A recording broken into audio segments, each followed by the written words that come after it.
तो वीडियो में काफ़ी डिले हो गया जिसके लिए मैं सॉरी बोलना चाहूँगा। तो स्टार्ट करते हैं अगला सेशन। और जैसा कि लास्ट सेशन में हम लोग बात किए थे कि रिवर्सल और कंटिन्यूएशन पैटर्न, इन दोनों पैटर्न के बारे में बात किए थे। और अगले सेशन में ये भी बात किए थे कि नेक्स्ट सेशन में हम लोग क्या पढ़ने वाले हैं, डिजिटल लाइन का प्लेसमेंट के बारे में। तो चलिए स्टार्ट करते हैं कि डिजिटल लाइन का प्लेसमेंट कैसे करेंगे। तो डिजिटल लाइन का प्लेसमेंट हम लोग कैसे करेंगे, रिवर्सल पैटर्न में और कंटिन्यूएशन पैटर्न में। और रिवर्सल पैटर्न में भी अलग अलग टाइप है, rally based drop, drop based rally. और कंटिन्यूएशन पैटर्न में rally based rally, drop based drop. तो आते हैं और देखते हैं, बहुत सारा मल्टीपल चार्ट है। तो जैसा कि आपको स्क्रीन में दिख रहा होगा, तो आपको सबसे पहले क्या करना है, पता करना है कि ये कंटिन्यूएशन पैटर्न है या रिवर्सल पैटर्न है। तो इसको पहचानने का बहुत इजी तरीका मैंने बताया था कि ड्रॉप, बेस एंड रैली। तो ये क्या हो रहा है, रिवर्स हो रहा है, पहले प्राइस का डायरेक्शन चेंज हो रहा है, तो ये हो गया रिवर्सल पैटर्न। ध्यान से सुनना है, मैं फिर से बोल रहा हूं कि रिवर्सल पैटर्न जितने भी होंगे उसमें से जो लोवेस्ट होगा किसका, लेगिन, बेस और रैली कैंडल का, उसी को हम लोग कंसीडर करेंगे। तो इस केस में सबसे लोवेस्ट किसका है, बेस का है। और बेस के लोवेस्ट पॉइंट से हम लोग एक हॉरिजॉन्टल लाइन ड्रॉ करेंगे और वही होगा हम लोग का डिजिटल लाइन। ठीक है। अब अगले केस में आपको बताना है कि इस केस में क्या होगा। तो अब आपको समझ में आ चुका होगा कि ये कौन सा पैटर्न है, ये रिवर्सल पैटर्न। और रिवर्सल पैटर्न में मैंने क्या बोला कि तीनों टाइप के कैंडल को कंसीडर करना है। एक तो ड्रॉप कैंडल, बेस कैंडल्स और रैली, तीनों को कंसीडर करना है। और उसके बाद देखना है कि सबसे लोवेस्ट, तो सबसे लोवेस्ट इस केस में ड्रॉप कैंडल का है। तो ड्रॉप कैंडल का जो लोवेस्ट पॉइंट है उससे एक हॉरिजॉन्टल लाइन ड्रॉ करना है और वही होगा हमारा डिजिटल लाइन। तो अब अगला देखते हैं। इस केस में क्या है कि यहां भी देखिए रैली कैंडल का सबसे लोवेस्ट पॉइंट है, ये ड्रॉप कैंडल, ये बेस कैंडल्स और ये है रैली कैंडल। तो इस कैंडल में से सबसे लोवेस्ट पॉइंट साफ दिख रहा होगा आपको चार्ट में कि रैली कैंडल का है सबसे लोवेस्ट। और उस केस में अगेन हम लोग क्या करेंगे, एक हॉरिजॉन्टल लाइन ड्रॉ करेंगे उस पॉइंट से और वही हम लोग का हो जाएगा डिजिटल लाइन। ठीक है, बहुत ध्यान से, अगर आप इसमें गलती करेंगे तो पूरा रिस्क मैनेजमेंट खराब हो जाएगा। अगेन आपके सामने फिर से एग्जाम्पल दिख रहा है। इस केस में क्या होगा, डिजिटल लाइन, ये हो जाएगा हमारा डिजिटल लाइन। ठीक है,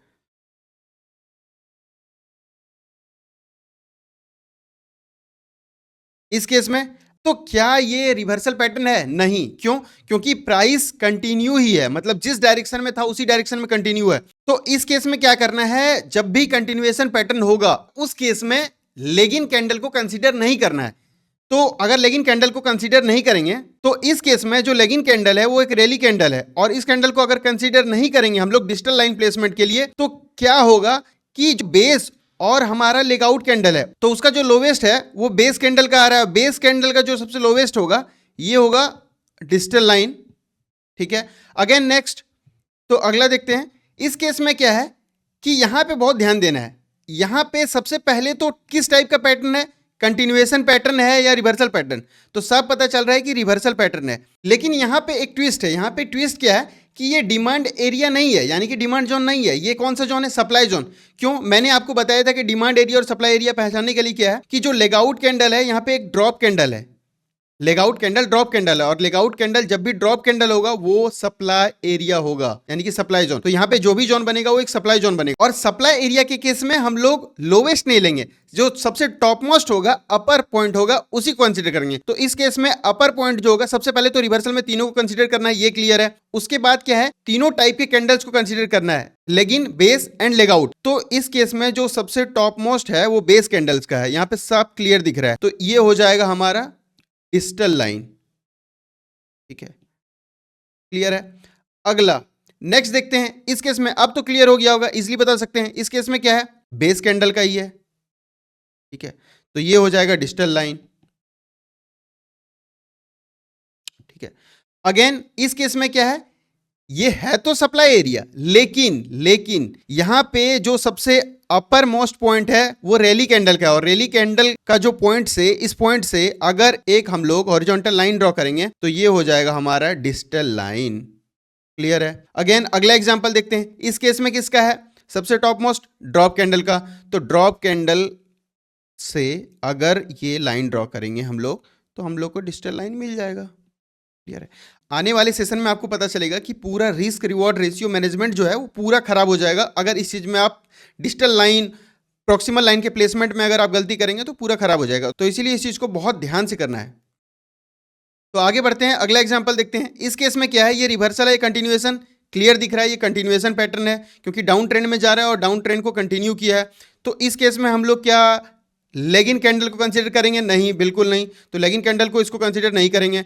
उसके बाद बचता है बेस और लेगआउट कैंडल। तो उस केस में जो सबसे अपर मोस्ट पॉइंट होगा ये है बेस कैंडल का, ठीक है, और ये हो जाएगा हमारा डिजिटल लाइन। तो ये कुछ पॉसिबिलिटीज जो रिवर्सल और कंटिन्यूएशन चार्ट पैटर्न में बन रहे थे और उसमें हम लोग डिजिटल लाइन का प्लेसमेंट देखे डिफरेंट डिफरेंट चार्ट पैटर्न्स पे। तो ये था डिजिटल लाइन का प्लेसमेंट। इसको बहुत ही ध्यान से देखना। अगेन मैं रिपीट कर दे रहा हूं कि समरी ये निकल के आता है। तो डिजिटल लाइन का जो प्लेसमेंट होगा वो कंटिन्यूएशन और रिवर्सल पैटर्न। तो रिवर्सल में क्या करना है कि लेग इन, लेग आउट और बेस कैंडल्स तीनों को कंसिडर करना है, और कंटिन्यूएशन पैटर्न में सिर्फ और सिर्फ लेग इन कैंडल को कंसिडर नहीं करना है, लेग आउट बेस कैंडल को कंसीडर करना है, बाकी और कुछ भी नहीं है इसमें। तो आज के सेशन के लिए हम लोग इतना ही रखते हैं, और अगर इस टॉपिक से रिलेटेड कोई भी डाउट है तो आप कमेंट सेक्शन में पूछ सकते हैं। तो मिलते हैं नेक्स्ट टॉपिक में।